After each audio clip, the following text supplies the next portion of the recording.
Once upon a time, there was a little girl named Anne who went to school. She was smart and loved to learn, but her classmates didn't like her. Every day they teased her and didn't want to play with her. Anne felt sad, but stayed strong, always treating others with kindness.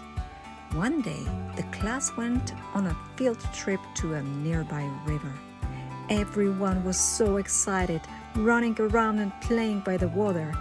Anne sat alone, watching the others.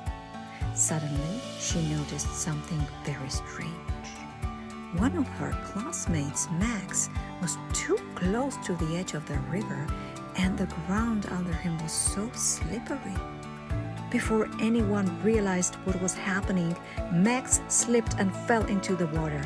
He didn't know how to swim, and the current was so strong. He started to panic, calling for help, but the other kids were too scared and didn't know what to do.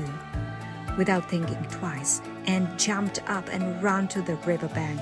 She had learned how to swim last summer and wasn't afraid of the water at all. She grabbed a long branch and reached it out to Max, shouting, "Hold on tight!"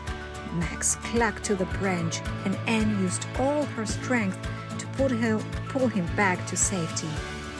When Max was finally out of the water, he was shaking but was unharmed.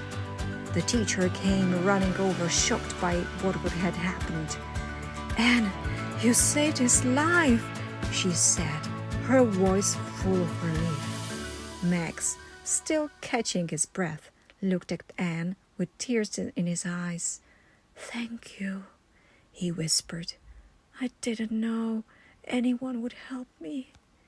From that day on, everything changed. The classmates who once teased Anne realized how brave and kind she was.